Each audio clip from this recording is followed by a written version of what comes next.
Shalom saudaraku yang dikasihi Tuhan Yesus Kristus. Selamat pagi, salam sejahtera untuk kita semuanya.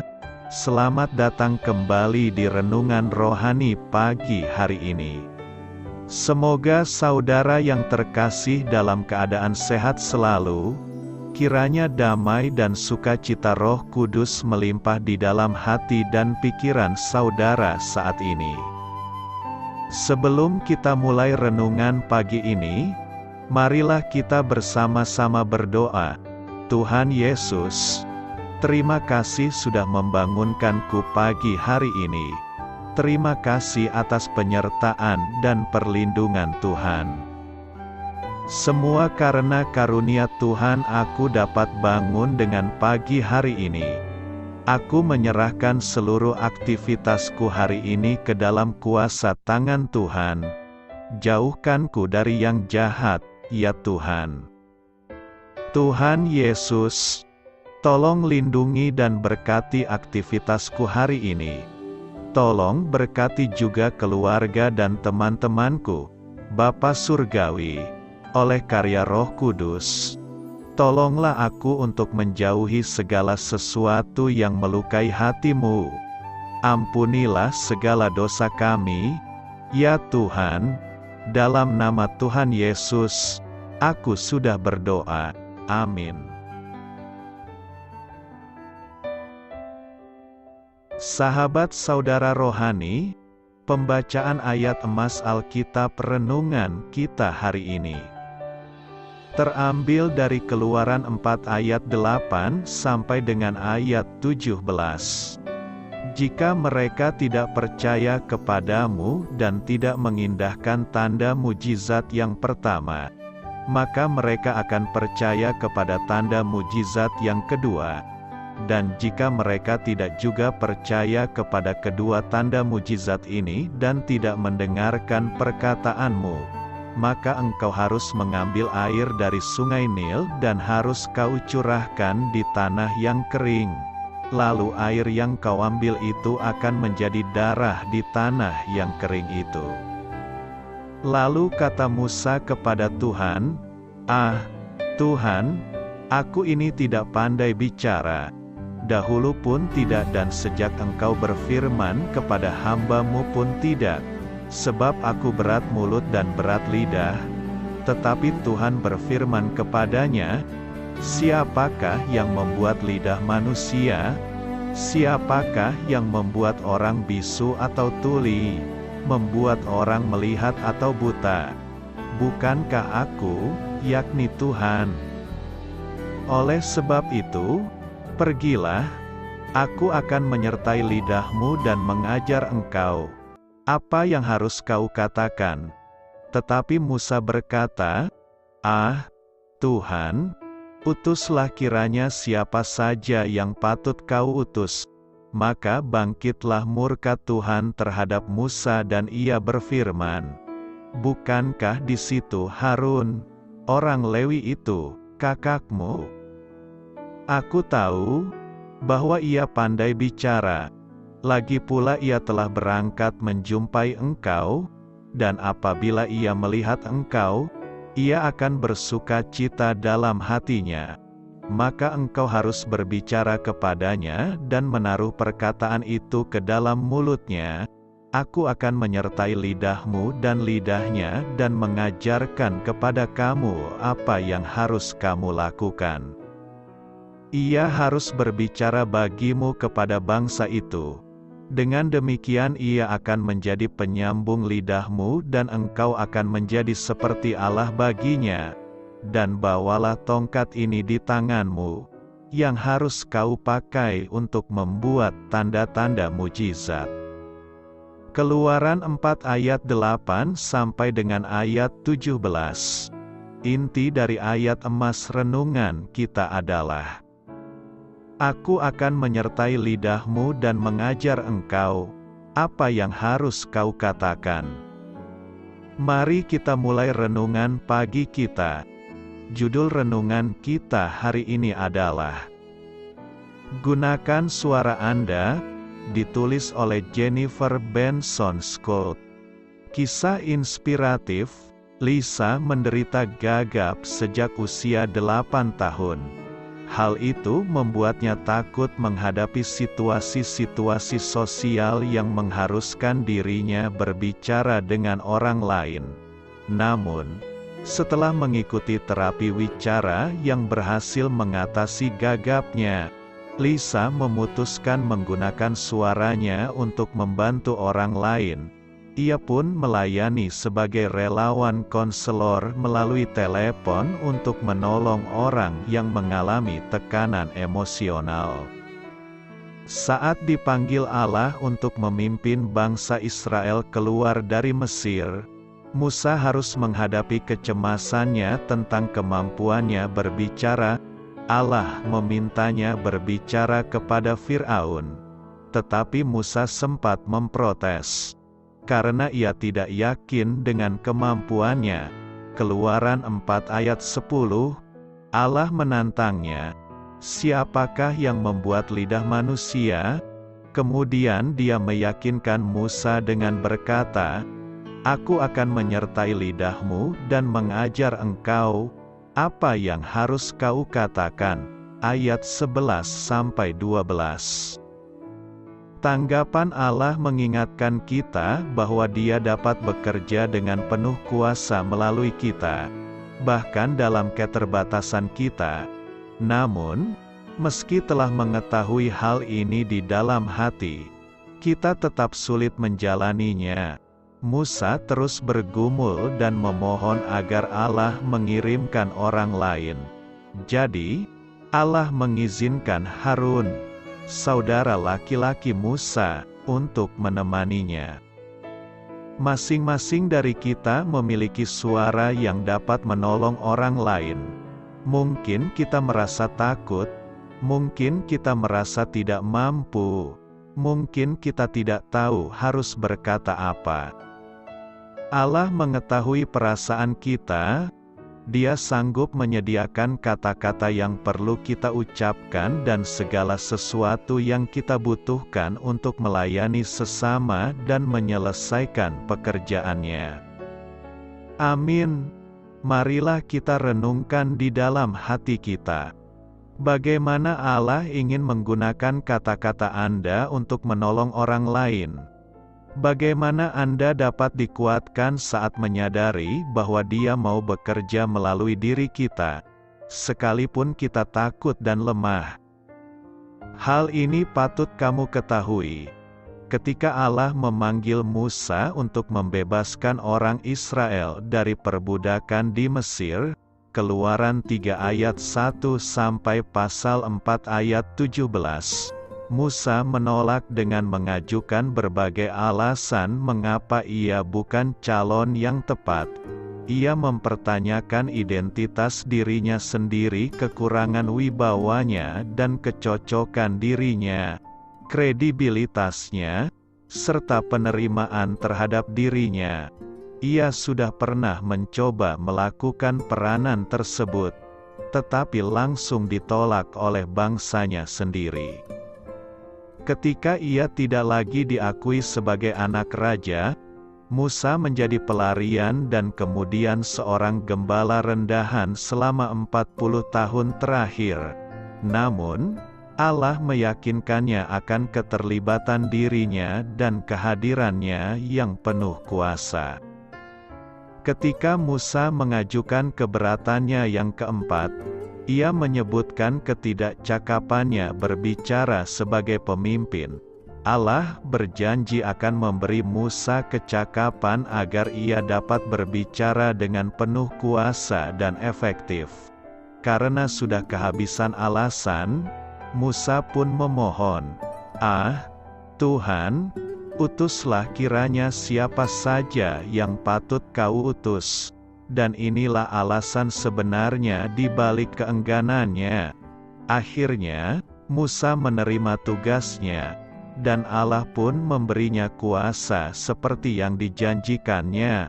Lihat Kisah Para Rasul 7 ayat 22.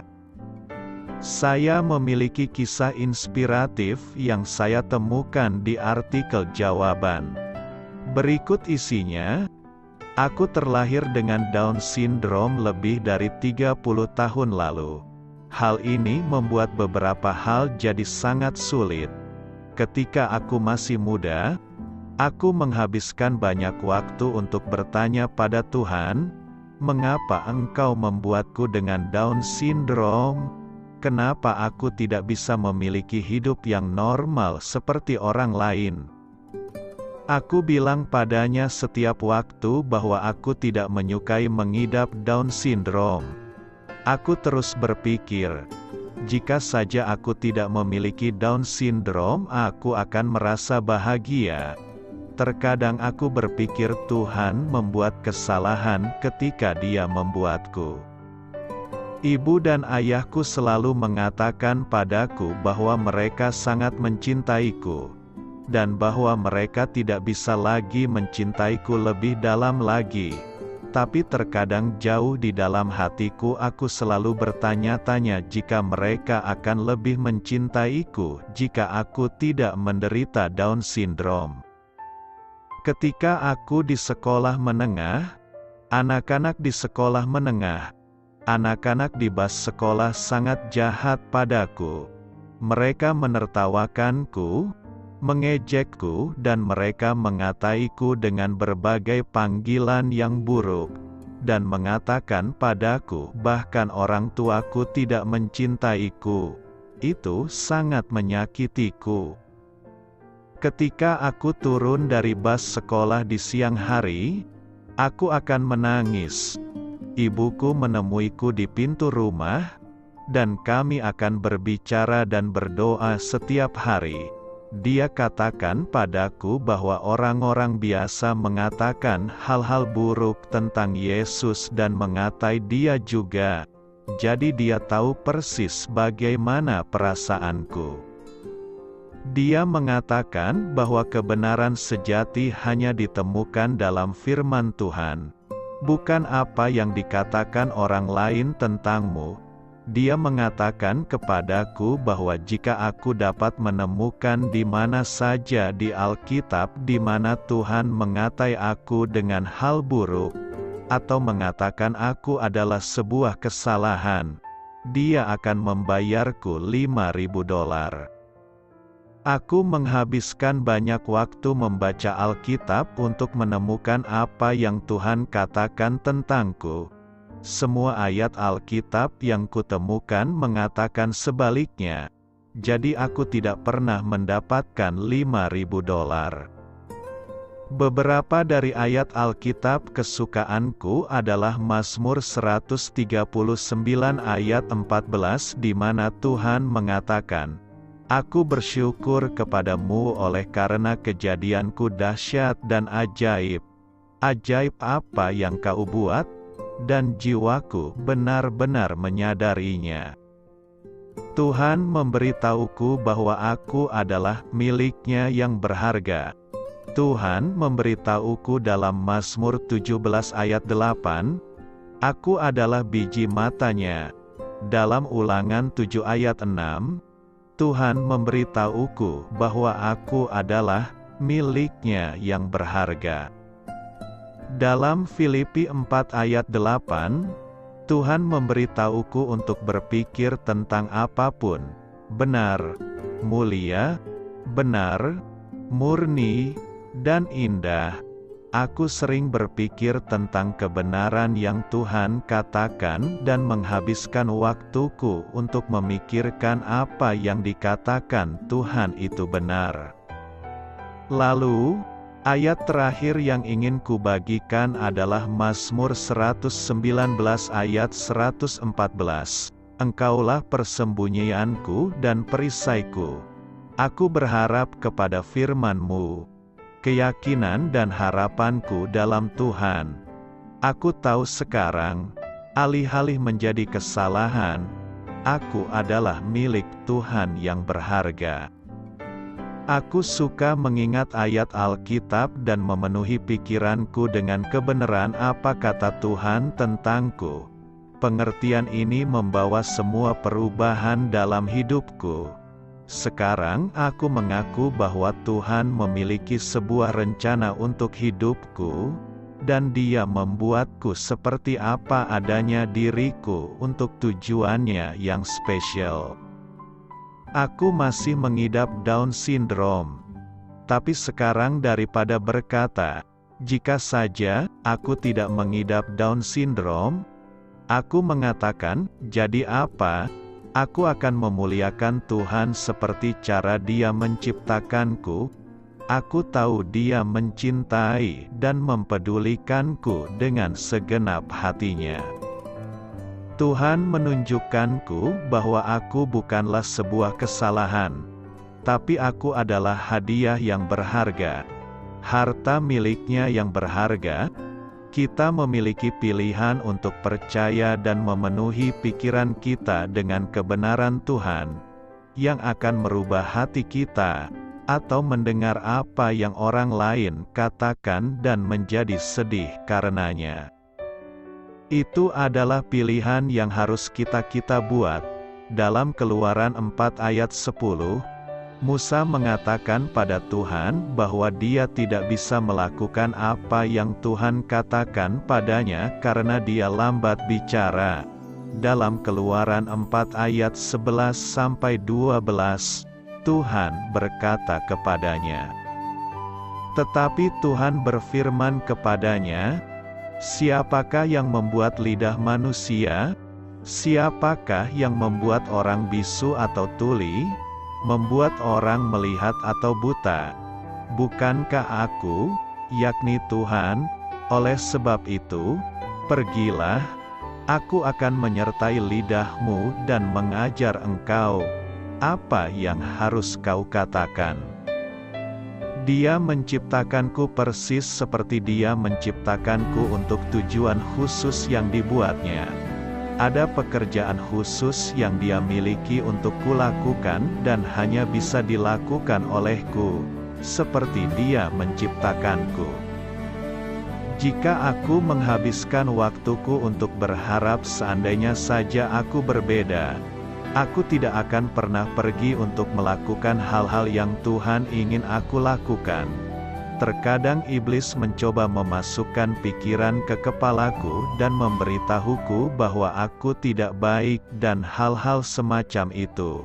Saat itulah aku mengingat Alkitab dalam Yohanes 10 ayat 10 yang mengatakan, "Pencuri datang hanya untuk mencuri dan membunuh dan membinasakan. Aku datang supaya mereka mempunyai hidup, dan mempunyainya dalam segala kelimpahan." Ketika iblis mencoba untuk menaruh kebohongan di kepalaku, aku mengalahkannya dengan kebenaran Tuhan. Aku melakukan itu lagi dan lagi selama aku terus mengalaminya. Aku tahu Tuhan telah memberikanku hadiah khusus dan talenta-talenta, dan keinginan aku adalah menggunakannya untuk kemuliaan-Nya. Aku sering mengatakan itu dan aku sungguh-sungguh, aku mencintai hidupku. Tuhan tidak membuat kesalahan, dan itu adalah kebenaran. Tidak peduli apa yang kadang kita pikirkan, seperti yang Amsal 3 ayat 5 katakan. Percayalah kepada Tuhan dengan segenap hatimu, dan janganlah bersandar kepada pengertianmu sendiri. Tuhan adalah sahabatku dan aku mencintainya dengan seluruh hatiku, dan aku sepenuhnya miliknya. Tidak ada yang lebih penting dari hidupku selain menyenangkannya, menghabiskan waktu mencintainya, membaca firman-Nya, berbicara dengannya, dan membagikan cintanya dengan orang lain. Sukacitanya memenuhi hatiku.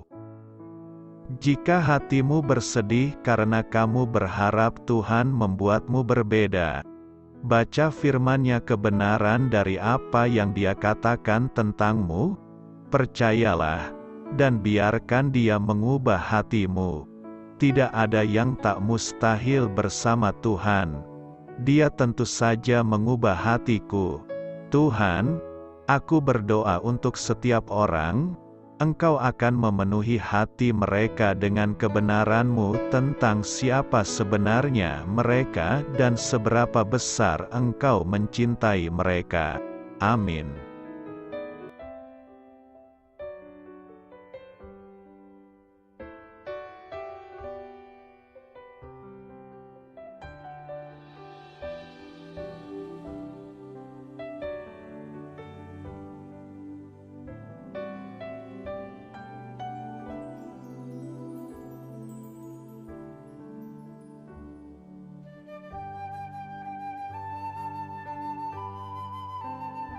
Marilah kita renungkan sahabat saudara rohani. Demikianlah renungan firman Tuhan pagi hari ini. Semoga menjadi berkat dalam hidup kita. Dan sebelum kita memulai segala aktivitas kita pagi hari ini, marilah kita berdoa. Selamat pagi Bapa, malam hari telah berganti pagi. Kehidupan baru telah Engkau berikan kembali bagi kami. Bapa Surgawi, tolonglah aku menyadari kebutuhan orang lain, supaya aku dapat membagikan apa yang telah Engkau berikan kepadaku. Pada saat aku membutuhkan, berilah aku keyakinan bahwa Engkau akan mencukupkanku, melalui orang-orang yang mengasihi-Mu, bukan karena kami pantas atau layak, namun karena kasih karunia-Mu kami boleh ada, sebagaimana kami ada di pagi hari ini. Terima kasih Tuhan, atas kesempatan baru yang telah Tuhan berikan kepada kami, untuk bisa memperbaiki diri agar kami bisa lebih layak di hadapan-Mu. Hari ini kami serahkan semua perkara dan kesulitan yang akan kami lalui ke dalam tangan-Mu. Biarkanlah kami bisa memuliakan-Mu dalam segala aktivitas yang akan kami lakukan. Amin. Biarlah firman Tuhan menjadi pengingat untuk kita semua, bahwa tuntunan dari Roh Kudus akan selalu memberi jalan keluar bagi setiap permasalahan hidup kita, dan memberi kedamaian di hati kita. Sampai jumpa di renungan pagi saudara rohani berikutnya. Kiranya Tuhan selalu memberkati saudara semua hari ini. Amin. Shalom.